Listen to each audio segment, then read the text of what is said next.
الحمد لله نحمده ونستعينه ونستغفره ونعوذ بالله من شرور أنفسنا ومن سيئات أعمالنا من يهده الله فلا مضل له ومن يضلل فلا هادي له وأشهد أن لا إله إلا الله وحده لا شريك له وأشهد أن محمدًا عبده ورسوله أما بعد فإن خير الحديث كتاب الله وخير الهدي هدي محمد صلى الله عليه وسلم وشر الأمور محدثاتها وكل محدثة بدعة وكل بدعة ضلالة وكل ضلالة في النار فأعوذ بالله السميع العليم من الشيطان الرجيم بسم الله الرحمن الرحيم يا أيها النبي إنا أرسلناك شاهدا ومبشرا ونذيرا وداعيا إلى الله بإذنه وسراجا منيرا وقال النبي صلى الله عليه وسلم لا تطروني كما أطرت النصارى ابن مريم إنما أنا عبد فقولوا عبد الله ورسوله. محترم سامعین کرام، بزرگان دین، نوجوانان ملت اسلامیہ اور خواتین اسلام، اب سے تقریباً 1450 سال پہلے مکہ مکرمہ میں رسول اکرم صلی اللہ علیہ وسلم کی ولادت بسعادت اور اس کے بعد 40 سال کی عمر میں مکہ مکرمہ ہی کی ایک پہاڑی پر جس کو غار حرا کے نام سے جانا جاتا ہے، اس پر آپ کو نبوت کی سعادت سے سرفراز کیا گیا اور جبریل امین علیہ السلام آ کر کے آپ کے اوپر پہلی وحی رب کائنات کے حکم سے نازل کر کے آپ کو کہا کہ اقرأ بسم ربک الذی خلق، اے اللہ کے نبی صلی اللہ علیہ وسلم آپ پڑھیے اس رب کے نام سے جس نے آپ کو پیدا کیا ہے۔ جب جبریل امین علیہ السلام نے اللہ رب العالمین کے حکم سے آپ سے یہ گزارش کی تو اللہ کے نبی صلی اللہ علیہ وسلم نے عین اسی گزارش کے موقع سے ایک فطری جواب دے کر کے معاملے کو ختم کرنا چاہا۔ جب انہوں نے فرمایا کہ اقرا، آپ نے فرمایا ما انا بقاری، میں پڑھا لکھا نہیں ہوں تو کیسے پڑھوں؟ جب مجھ کو پڑھنا لکھنا نہیں آتا تو کون سی چیزوں کو پڑھوں، کیا چیزیں پڑھوں؟ لیکن جبریل علیہ السلام آپ کا مبارک سینہ دباتے گئے اور فرماتے گئے کہ اقرا بسم ربک الذی خلق۔ یہ آیت کریمہ رب کائنات نے قرآن مجید جیسی مقدس کتاب کی پہلی آیت کریمہ کے طور پر اللہ کے نبی صلی اللہ علیہ وسلم پر اس دور میں نازل فرمائی جب آپ غار حرا میں بے آب و گیا سرزمین پر، جہاں نہ پانی تھا، نہ زندگی کی امیدیں تھیں، جہاں نہ کھانے کا سامان تھا، جہاں سے انسان جانے کے بعد اگر مکہ مکرمہ کی سرزمین کو اور اس کی آبادی کو دیکھے تو اتنے دور نظر آتی تھی کہ نا امیدی ہونے لگتی تھی، لیکن اس کے باوجود اللہ کے نبی صلی اللہ علیہ وسلم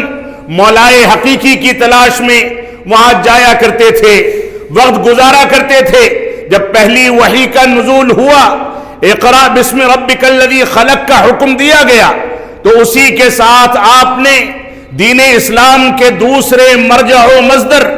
جس کا مقام قرآن مجید کے مقام کے برابر ہے، وہ مرجع و مصدر جس کو حجت کے لحاظ سے قرآن مجید کے برابر مقام دیا گیا، اس مصدر و مجزا کے بارے میں اس کی پہلی وحی یا پہلا کلمہ آپ نے اپنی زبان مبارک سے ادا فرمایا کہ ما انا بقاری۔ تو جہاں اقرأ بسم ربک الذی خلق یہ قرآن مجید کی پہلی آیت کریمہ کا نزول ہوتا ہے، وہیں ما انا بقاری کی شکل میں رسول اکرم صلی اللہ علیہ وسلم کی زبان مبارک سے پہلا کلمہ نکل کر کے نبوت کا پہلا کلمہ دنیا کے سامنے وجود میں آتا ہے۔ یہ دونوں وہ سنگم تھے جن کو لے کر کے مسلمان جب تک چلے گا ان سے چمٹا رہے گا، ان سے لپٹا رہے گا، ان کو اپنی زندگی میں نافذ کرتا رہے گا۔ ان دونوں چیزوں کو صحابہ کرام کے طرز پر، ان کے فہم پر سمجھ کر کے اس کے مطابق زندگی کو ڈھالے گا، تب تک مسلمان کامیاب رہے گا، کامیاب رہے گا۔ اور جہاں مسلمانوں نے موجودہ دور کے طریقے سے اپنے علماء،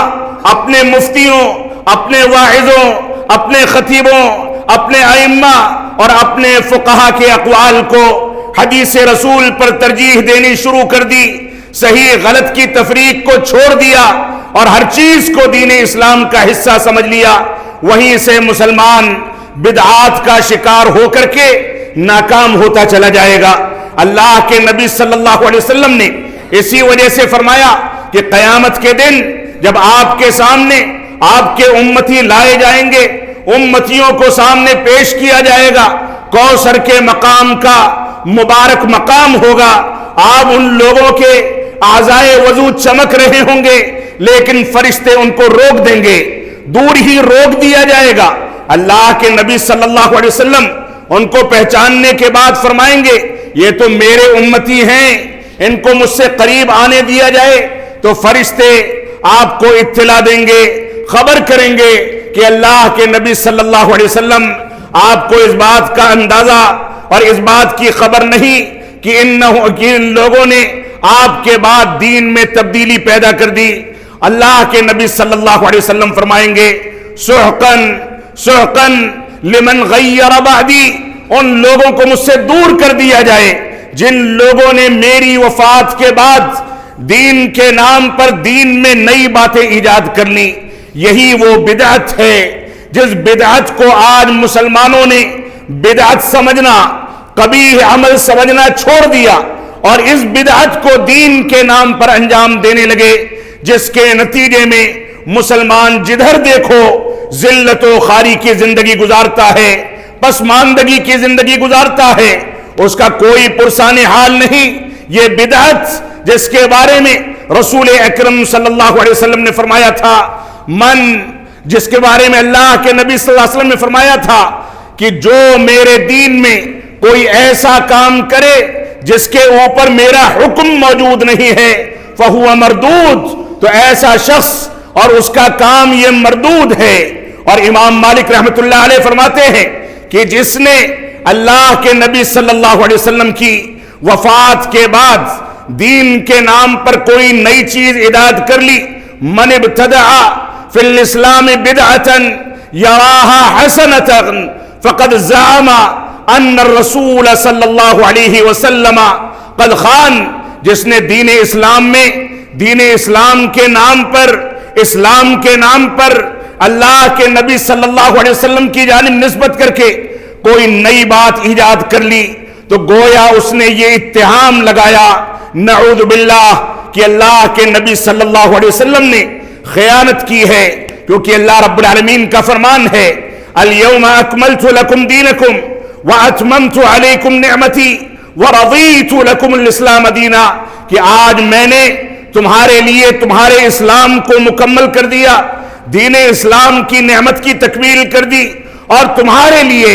پسندیدہ دین اسلام کو قرار دیا۔ لہذا اس آیت کریمہ کے نزول کے ساتھ دین اسلام کی تکمیل کر دی گئی۔ اس وقت تک جو کچھ اسلام تھا وہی اسلام ہے اور قیامت تک وہی اسلام رہے گا، اور اس کے بعد اسلام کے نام پر کوئی بھی بات، کتنی بڑی سے بڑی شخصیت، بڑے سے بڑا محدث، بڑے سے بڑا فقیہ، بڑے سے بڑا عالم، بڑے سے بڑا مفتی، بڑے سے بڑا خطیب، بڑی سے بڑی طاقت اگر دین اسلام کے نام پر کوئی چیز اس آیت کریمہ کے نزول کے بعد دین کی جانب منسوب کرتی ہے تو گویا اس نے یہ اتہام لگایا نعوذ باللہ کہ اللہ کے نبی صلی اللہ علیہ وسلم نے اس حصے کو چھپا لیا تھا اور چھپا کر کے خیانت کو انجام دیا تھا۔ یہ خیانت کا اتہام یہ بدعت کا سب سے بڑا خسارہ اور سب سے بڑا نقصان ہے۔ آج کے دور میں ہمارے سامنے بہت سارے چیلنجز ہیں، اور ان چیلنجز میں اگر ہماری جان چلی جائے، مال لوٹ لیا جائے، ہمارے گھرانوں کو آگ لگا دی جائے، ہماری مسجدوں میں تالا لگا دیا جائے، اس سے کہیں بڑا خسارہ ایسا ہے جس کو ہم اپنی جیب میں لے کر کے چلتے ہیں۔ اس سے کہیں بڑا خسارہ یہ ہے جس کو دنوں رات ہم اپنی زندگی میں نافذ کرتے ہیں، وہ خسارہ یہ ہے کہ ہم دین کے نام پر بدعات و خرافات کو انجام دے کر کے رسول اکرم صلی اللہ علیہ وسلم کو دنوں رات خیانت سے متہم کرتے ہیں۔ اللہ رب العالمین ہم کو قرآن و سنت کی جانب رجوع کرنے کی توفیق عطا فرمائے۔ ربیع الاول کے مہینے کی آج 6 تاریخ ہو گئی، سوموار کو اس کی 9 تاریخ ہے۔ راجح قول کے مطابق سیرت نگاران اور علماء اسلام اور اسی طریقے سے مؤرخین کے اقوال اگر دیکھے جائیں اور ماہرین کی تحقیقات کو دیکھا جائے تو ان لوگوں کے بقول رسول اکرم صلی اللہ علیہ وسلم کی ولادت باسعادت 9 ربیع الاول کو ہوئی تھی۔ سب سے کم اختلاف اسی قول کے اندر پایا جاتا ہے، ورنہ کہنے والوں نے یہ بھی کہا ہے، اس کے دلائل بھی پیش کیے ہیں کہ ربیع الاول کا مہینہ نہیں تھا بلکہ دوسرے کسی مہینے میں رسول اکرم صلی اللہ علیہ وسلم کی ولادت پیش آئی تھی۔ لیکن اس بات پر پوری امت کا اجماع ہے، سارے مؤرخین کا تقریباً اتفاق ہے، سارے علماء اس بات پر اجماع رکھتے ہیں کہ رسول اکرم صلی اللہ علیہ وسلم کی وفات 12 ربیع الاول کو سوموار کے دن جیسے جیسے سورج طلوع ہو رہا تھا یہ سورج غروب ہو رہا تھا، آپ کا مبارک سر عائشہ صدیقہ رضی اللہ تعالی عنہا کے سینے سے ٹکا ہوا تھا۔ صحابہ کرام ارد گرد جمع تھے، نفسی نفسی کا عالم تھا۔ لشکر اسامہ جرف کے مقام سے واپس آ گیا تھا۔ اللہ کے نبی صلی اللہ علیہ وسلم اتنی تکلیف میں تھے کہ بعض صحیح روایات کے مطابق آپ نے فاطمہ الزہرا رضی اللہ تعالیٰ عنہ کو فرمایا کہ یہ میرا کرب اور میری تکلیف، یہ میری پریشانی اس دنیا کی آخری پریشانی ہے۔ میں جانتا ہوں کہ میں رب کائنات سے ملنے والا ہوں، میں جانتا ہوں کہ میں اس دنیا سے رخصت ہونے والا ہوں۔ آپ نے فاطمہ الزہرا رضی اللہ تعالیٰ کو بلوا کر کے ان کے کان میں کوئی بات کہی، وہ زار و قطار رونے لگی، پھر سے کان میں کچھ کہا تو اس کے بعد مسکرانے لگی۔ صحابہ اکرام نے پوچھا کہ ماجرا کیا ہے؟ تو فرمایا کہ میرے پیارے حبیب، میرے ابا جان نے مجھ کو یہ کہا تھا کہ میں اس دنیا سے رخصت ہونے والا ہوں، رب کائنات کے پاس جانے والا ہوں، اپنے رفیق کے پاس جانے والا ہوں۔ تو میں رونے لگی۔ پھر دوسری کان میں آپ نے فرمایا کہ میرا اور تمہارا ملاپ اور ہم دونوں کی ملاقات یہ جنت میں ہونے والی ہے۔ تو مجھ کو خوشی کی وجہ سے میرے چہرے پر مسکان چھا گئی۔ یہ اللہ کے نبی صلی اللہ علیہ وسلم کی کیفیت کے تھوڑے تھوڑے جھروکے تھے جو آپ کے سامنے بیان کیے گئے۔ اس بات پر امت اسلامیہ کے تمام سیرت نگاران کا، تمام مورخین کا، تمام علماء کرام کا اتفاق ہے کہ اللہ کے نبی صلی اللہ علیہ وسلم کی وفات اور وفات کا یہ دردناک حادثہ، جس حادثے نے پورے عالم اسلام کو جھنجھوڑ کر کے رکھ دیا، جس حادثے نے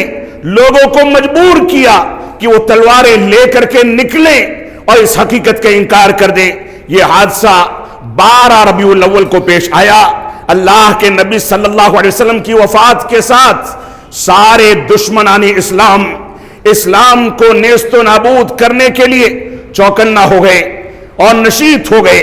لیکن اسلام کے سپہ سالاروں نے، اسلام کے خادموں نے، صحابہ کرام نے پوری قوت اور پوری دلیری کے ساتھ اسلام کا دفاع کیا، اسلامی تعلیمات کا دفاع کیا اور یہ ثابت کر دیا کہ یہ دین رب کائنات کا نازل کردہ دین ہے۔ یہ دین اسلام اللہ رب العالمین کی حفظ و امان میں ہے، وہ جیسے چاہے گا اس کو چلائے گا۔ پہلے انبیاء بھی آئے، آ کر کے مشن مکمل کر کے چلے گئے، اور اللہ کے نبی صلی اللہ علیہ وسلم کا 23 سالہ دور نبوت گزر گیا، اور 63 سال کی عمر میں جیسے جیسے سورج طلوع ہوتا رہا ویسے ویسے یہ سورج غروب ہوتا رہا۔ میں نے جو آیت کریمہ آپ کے سامنے تلاوت کی ہے، اس آیت کریمہ میں سورۃ الاحزاب میں رب کائنات نے فرمایا یا ایھا النبی انا ارسلناک شاہدا ومبشرا ونذیرا، اے نبی اکرم صلی اللہ علیہ وسلم ہم نے آپ کو مبعوث کیا ہے اس وجہ سے تاکہ آپ گواہی دینے والے بن جائیں، خوشخبری سنانے والے بن جائیں، اور لوگوں کو برائیوں سے ڈرانے والے بن جائیں، شرک و بدعات سے ڈرائیں، اچھے کاموں پر بشارتیں دیں، اور لوگوں کے بارے میں گواہی دیں کہ لوگوں نے دین اسلام کا اقرار کیسے کیا ہے۔ اور اس کے بعد فرمایا وَدَاعِيًا إِلَى اللَّهِ بِإِذْنِهِ وَسِرَاجًا مُنِيرًا، رب کائنات نے فرمایا کہ اللہ رب العالمین کی اجازت اور اس کے حکم سے رب کائنات نے آپ کو اپنے دین کی طرف دعوت دینے والا بنا کر کے بھیجا، وَسِرَاجًا مُنِيرًا، اور روشن چراغ بنا کر کے بھیجا۔ یہ روشن چراغ، سراج اور منیر کی صفت رب کائنات نے قرآن مجید میں کئی مقامات پر چاند اور سورج کے لیے استعمال کی ہے۔ جیسے رسول اکرم صلی اللہ علیہ وسلم خیر کا کام کرنے والوں کے لیے ٹھنڈک پہنچانے والے چاند اور سریلی روشنی بکھیرنے والے نبی تھے، جنہوں نے رشد و ہدایت کے لیے یہاں تک جتن کیے کہ آپ خود فرماتے ہیں کہ تمہاری اور میری مثال ویسے ہی ہے جیسے رات کی تاریکی میں ایک چراغ جلتا ہے، اس چراغ پر پتنگے گر گر کر کے اپنے آپ کو ہلاک کرتے رہتے ہیں، ویسے ہی تم ہو کہ دنیا کی رنگینیوں میں اپنے آپ کو ہلاک کرتے ہو، اور میں تمہاری کمر پکڑ کر کے تم کو کھینچتا ہوں کہ دنیا میں مبتلا ہو کر کے، دنیا کی رنگینیوں میں مگن ہو کر کے اپنی زندگی کو تباہ مت کر دو، بلکہ رب کائنات کو یاد رکھو، اس بات کو یاد رکھو کہ دنیا میں جو کچھ کرو گے اس کے بارے میں آخرت میں تم کو جواب دینا ہے، لہذا اس جواب دہی کے تحت تم زندگی گزارو۔ تو 12 ربیع الاول، جس کے بارے میں ہم بھی بچپنے میں یہی سنا کرتے تھے کہ 12 وفات آنے والا ہے، 12 وفات آنے والا ہے، 12 ربیع الاول یہ ہمارے بزرگوں کی نظر میں رسول اکرم صلی اللہ علیہ وسلم کی وفات کی تاریخ تھی، اور یہ وہ دردناک حادثہ تھا جس حادثے کو صحابہ کرام جیسے اولو العزم اور قوت والے صحابہ کرام اور مکمل طریقے سے خطروں کے آگے ڈٹ کر کے کھڑے ہونے والے صحابہ کرام بھی برداشت نہ کر سکے۔ اور اس وقت کا واقعہ بیان کرتے ہوئے صحابہ کرام ذکر کرتے ہیں کہ جب رسول اکرم صلی اللہ علیہ وسلم کی روح قبض کر لی گئی، صحیح بخاری اور صحیح مسلم کی روایت ہے، روح قبض کر لی گئی تو سب سے پہلے ابو بکر صدیق رضی اللہ تعالیٰ عنہ آپ کے مبارک حجرے میں داخل ہوئے، حجرے میں داخل ہو کر کے آپ کی مبارک پیشانی کو بوسہ دیا، بوسہ دے کر کے باہر آئے، صحابہ کرام کو خبر کی کہ رب کائنات کی قضا سے ہمارا نبی اس دنیا سے رخصت ہو چکا ہے۔ بعض صحابہ کرام نے یقین کیا، بعض لوگوں نے انکار کر دیا۔ انکار کرنے والوں میں عمر بن خطاب رضی اللہ عنہ جیسے جلیل القدر صحابی بھی تھے، انہوں نے بھی انکار کیا، اور بعض روایات کے مطابق تلوار میان سے نکال لی اور کہا کہ اگر کسی نے یہ کہہ دیا کہ میرے پیارے حبیب کی وفات ہو چکی ہے تو میں اپنی تلوار سے اس کی گردن ناپ دوں گا۔ عمر بن خطاب رضی اللہ عنہ کے اس جذبات کو دیکھ کر کے ابو بکر صدیق رضی اللہ عنہ نے موقع کو دیکھا، اور اس کے بعد مسجد نبوی میں ممبر لگایا گیا۔ ممبر لگا کر کے انہوں نے سورہ آل عمران کی آیت کریمہ وما محمد الا رسول قد خلت من قبله الرسل افإن مات او قتل انقلبتم على اعقابكم، اس آیت کریمہ کی تلاوت کی کہ محمد صلی اللہ علیہ وسلم اللہ رب العالمین کے رسول ہیں، اور اگر آپ کو قتل کر دیا جائے یا آپ کی وفات ہو جائے تو کیا تم دین سے الٹے پاؤں پھر جاؤ گے، دین کا انکار کر دو گے؟ عمر بن خطاب رضی اللہ عنہ فرماتے ہیں کہ ایسا لگتا تھا کہ آیت کریمہ ابھی نازل ہوئی ہے، میں نے توبہ کی، رجوع کیا، اور اس کے بعد ابو بکر صدیق رضی اللہ تعالیٰ عنہ نے فرمایا کہ سن لو، تم میں سے من کان یعبد محمدن فإن محمدن قد مات، سن لو کہ تم میں سے اگر کوئی یہ اعتقاد رکھتا تھا کہ محمد صلی اللہ علیہ وسلم کی عبادت کی جائے، آپ کو مشکل کشا سمجھا جائے، آج کو حاجت روا سمجھا جائے، آپ کی قبر پر جا کر کے منتیں مانگی جائیں، آپ کے سامنے دعائیں کی جائیں، آپ کے سامنے سجدہ اور رکوع کیا جائے، تو سن لے فإن محمدن قد مات، کہ محمد صلی اللہ علیہ وسلم کی وفات ہو گئی ہے۔ اور ومن کان یعبد اللہ فإن اللہ حی لا یموت، اور جو رب کائنات کی عبادت کرتا تھا وہ سن لے کہ اللہ رب العالمین زندہ ہے، وفات پانے والا نہیں، صرف وہی لائق و زیبا، اسی کے لیے لائق و زیبا ہے کہ ہم اس کے آگے رکوع کریں، اس کے آگے سجدہ کریں، اس سے منتیں مانگیں، اس کے مشکل کشا سمجھیں، اس کو حاجت روا سمجھیں، اس کے آگے روئیں گڑ گڑائیں، اس کے آگے دعائیں کریں، اور اسی کے آگے رکوع اور سجدہ کریں، اسی کے گھر کا طواف کریں، اسی کی عبادت کو انجام دیں۔ یہ حق صرف رب کائنات کو ہے۔ اس وجہ سے کوئی رسول اکرم صلی اللہ علیہ وسلم کی عبادت کرتا تھا تو سمجھ جائے کہ آپ کی وفات ہو گئی، اور کوئی رب کائنات کی عبادت کرتا تھا تو اس بات کو سن لے وہ ہمیشہ ہے، ہمیشہ رہے گا، اور وہی عبادت کے قابل اور عبادت کے لائق ہے۔ اللہ کے نبی صلی اللہ علیہ وسلم کی یہی کیفیت تھی۔ عائشہ صدیقہ رضی اللہ عنہا کے مبارک سینے پر پیٹ لگا کر کے بیٹھے ہوئے تھے، اور کیا دیکھتی ہیں کہ ان کے بھائی عبد الرحمن تر و تازہ مسواک لے کر کے حجرے مبارکہ میں داخل ہوئے ہیں۔ اللہ کے نبی صلی اللہ علیہ وسلم ایک بار عائشہ صدیقہ کو دیکھتے، ایک بار مسواک کو دیکھتے، عائشہ صدیقہ رضی اللہ عنہا نے اپنے بھائی کے ہاتھ سے مسواک لیا، اپنے مبارک منہ میں داخل کیا، اس کو چبایا اور اپنے شوہر نامدار کے منہ میں داخل کر دیا۔ نہ چبانے کی طاقت تھی، نہ مانگنے کی طاقت تھی۔ اسی کیفیت میں، اسی غرغرے کے عالم میں، جب آپ کو دو لوگ اٹھا کر کے مسجد نبوی کے مصلی تک لے جایا کرتے تھے، سہارا دے کر کے وہاں تک پہنچایا جاتا تھا۔ خیبر کے بعد رسول اکرم صلی اللہ علیہ وسلم کو جو مسموم زہر دیا گیا تھا، جو زہر دیا گیا تھا یہودیوں کی جانب سے اسلام کی عداوت کے نتیجے میں، اس زہر نے آخری عمر میں اپنا اثر دکھانا شروع کر دیا تھا۔ تکلیف محسوس کرتے تھے، کراہتے تھے، اس کی وجہ سے دن بدن کمزوری بڑھتی چلی جا رہی تھی۔ اس زہر نے اپنا اثر دکھانا شروع کر دیا تھا، اور اسی زہر کے اثر کے نتیجے میں رسول اکرم صلی اللہ علیہ وسلم اتنے کمزور ہو گئے کہ چلنا پھرنا مشکل ہو گیا، اٹھ کر کے مسجد تک جانا مشکل ہو گیا، مسجد نبوی کے مصلی پر پہنچنا مشکل ہو گیا۔ اسی عالم میں اللہ کے نبی صلی اللہ علیہ وسلم مرض الموت میں مبتلا ہیں، عائشہ صدیقہ رضی اللہ عنہا موجود ہیں۔ صحیح بخاری کی روایت ہے، فرماتی ہیں کہ اللہ کے نبی صلی اللہ علیہ وسلم نے ہم کو وصیتیں فرمائیں کہ خواتین کے ساتھ بہتر سلوک کرنا، غلاموں کے ساتھ اچھا برتاؤ کرنا، اچھے انداز کی زندگی گزارنا، سود کو چھوڑنے کی وصیتیں، بے شمار وصیتیں فرمائیں۔ اسی میں فرمایا لعنت اللہ علی الیہود والنصارى اتخذوا قبور انبیائہم مساجد، کہ اللہ رب العالمین کی لعنت ہو یہودیوں پر، نصرانیوں پر، کہ انہوں نے اپنے انبیاء کی قبروں کو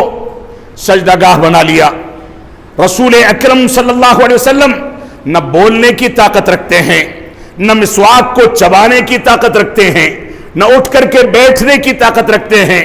سہارا لیتے ہیں تو اپنی چہیتی بیوی عائشہ صدیقہ رضی اللہ عنہا کی پیٹھ اور سینے کا سہارا لیتے ہیں، ان کی مبارک ران پر سر رکھ کر کے آرام کرتے ہیں۔ یہ عالم ہے، لیکن فرماتی ہیں کہ اسی عالم میں آپ ایک بار اپنی مبارک چادر کو اپنے چہرے پر ڈالتے، پھر ہٹا دیتے، پھر ڈالتے، پھر ہٹا دیتے۔ اسی بے چینی کے عالم میں آپ نے فرمایا کہ اللہ رب العالمین کی لعنت ہے یہودیوں پر، اللہ رب العالمین کی لعنت ہو نصرانیوں پر، کیونکہ ان لوگوں نے اپنے انبیاء کی قبروں کو سجدہ گاہ بنا لیا۔ اے مسلمانوں، میں تم کو وصیت کرتا ہوں کہ تم ایسا نہ کرنا۔ آج ہم دیکھتے ہیں کہ محبت رسول کے نام پر جو لوگ جتنا تماشا کرتے ہیں، جتنا شور کرتے ہیں، رسول اکرم صلی اللہ علیہ وسلم کی وفات کی تاریخ کے دن جس انداز سے جلوس نکال کر کے سارا طوفان کھڑا کیا جاتا ہے، وہی لوگ رسول اکرم صلی اللہ علیہ وسلم کی اس آخری وصیت کا گلا بھی گھونٹتے ہیں، قبر پرستی بھی کرتے ہیں، قبروں پر منتیں بھی مانگتے ہیں، قبروں کو پکا بھی کرتے ہیں، قبروں پر چادریں بھی چڑھاتے ہیں، قبروں پر دعائیں بھی کرتے ہیں، قبروں پر تلاوت کا اہتمام بھی کرتے ہیں۔ ہمیں ہوش کے ناخون لینا ہوگا کہ ہمارے نبی نے آخری وصیت میں جو کچھ فرمایا اس کا تقاضا کیا تھا۔ امام شافعی رحمت اللہ علیہ فرماتے ہیں لو کان حبک صادقا لأطعتہ، اگر تمہاری محبت سچی ہوتی تو تم ان کی اطاعت کرتے۔ ان المحب لمن يحب مطیع، کیونکہ محبت کرنے والا جس سے محبت کرتا ہے اس کا مطیع و فرمانبردار ہوتا ہے، اس کے حکم کی پیروی کرتا ہے۔ اور رب کائنات نے سورہ توبہ میں ارشاد فرمایا قل ان كان آباؤكم وابناؤكم واخوانكم وازواجكم وعشيرتكم واموال اقترفتموها وتجارة تخشون كسادها ومساكن ترضونها احب اليكم من الله ورسوله وجهاد في سبيله فتربصوا حتى يأتي الله بأمره والله لا يهدي القوم الفاسقين۔ رب کائنات نے سورہ توبہ میں ارشاد فرمایا اے اللہ کے نبی صلی اللہ علیہ وسلم، آپ اعلان کر دیں، آپ لوگوں سے کہہ دیں کہ اگر تمہارے آباء و اجداد، تمہاری اولاد، تمہارے خاندان کے لوگ، تمہارا سامان تجارت، تمہارے گاڑی گھوڑے، رہائشی مکانات جہاں تم آرام کرتے ہو، یہ ساری کی ساری چیزیں تمہاری نظر میں رب کائنات کے راستے میں جہاد کرنے اور اللہ اور اس کے رسول سے زیادہ محبوب ہیں، اگر زیادہ محبوب ہیں فتربصوا، تو ٹھہر کر کے انتظار کرو، حتی یأتی اللہ بامرہ، یہاں تک کہ اللہ رب العالمین اپنے عذاب کو نازل کر کے تم کو تباہ و برباد کر دے۔ یہ حقیقت ہے کہ اتباع رسول سے دوری کے نتیجے میں جیتی ہوئی جنگ صحابہ کرام کو ہرا دی جاتی ہے۔ یہ ایک حقیقت ہے کہ اتباع رسول سے دوری کے نتیجے میں صحابہ کرام میں ایک دوسرے کو وعیدیں سناتے ہیں کہ آسمان سے عنقریب تمہارے اوپر پتھروں کی بارش ہوگی، کیونکہ میں کہتا ہوں کہ اللہ کے نبی صلی اللہ علیہ وسلم کا یہ حکم ہے اور تم لوگ صحابہ کرام کے اقوال تلاش کرتے ہو۔ لہذا ہماری یہ ذمہ داری ہے کہ ہم بدعات و خرافات سے توبہ کریں۔ ہماری یہ ذمہ داری ہے کہ ولادت پر جو تقریبیں منائی جاتی ہیں، عید میلاد النبی کا جو جشن منایا جاتا ہے، یہ جن لوگوں سے ہم نے عرض کیا ہے یہ ان کو مبارک ہو۔ اسلام میں اس کی گنجائش موجود نہیں ہے۔ بچے کی ہر سال سالگرہ منائی جائے، یہ بھی دوسروں کی مشابہت، اللہ کے نبی صلی اللہ علیہ وسلم کی عید میلاد کا اہتمام کیا جائے، یہ بھی اغیار کی مشابہت۔ اور جس کام کو نہ خود نبی آخر الزماں جناب محمد الرسول اللہ صلی اللہ علیہ وسلم نے 23 سالہ دور نبوت میں یا نبوت ملنے سے پہلے کبھی انجام نہیں دیا، نہ ابو بکر صدیق رضی اللہ تعالیٰ عنہ نے کیا، نہ عمر بن خطاب رضی اللہ تعالیٰ عنہ نے کیا، نہ عثمان غنی رضی اللہ تعالیٰ عنہ نے کیا، نہ علی بن نبی طالب نے کیا، نہ عبداللہ بن مسعود رضی اللہ تعالیٰ عنہ نے کیا، نہ خلفائے راشدین کے بعد کے ادوار میں، نہ خلافت امویہ میں، نہ خلافت عباسیہ میں، نہ محدثین نے، نہ فقہا نے، نہ چاروں ائمہ میں سے امام ابو حنیفہ، امام مالک، امام شافعی، امام احمد، ان لوگوں میں سے کسی نے بھی انجام نہیں دیا، نہ انہوں نے انجام دیا، نہ ان کے شاگردوں نے انجام دیا، بلکہ 625 ہجری کے اندر جب خیر القرون کا دور گزر چکا تھا، اس کے بعد بھی طویل مدت گزر چکی تھی، خیر القرون کے دور کے بہت دنوں کے بعد 625 ہجری میں ایک شیعہ مفتی نے اس کا فتویٰ دے کر کے اس کو عید کا رنگ دیا، مختلف انداز کی میلادیں ایجاد کی گئی، اور اس کے بعد مسلمانوں کے درمیان اس کو رواج دیا گیا۔ رب کائنات ہم کو قرآن و سنت کی پیروی کرنے کی توفیق عطا فرمائے۔ اللہ رب العالمین ہم کو اس بات کی توفیق عطا فرمائے کہ ہم بدعات و خرافات سے اپنے آپ کو محفوظ رکھیں،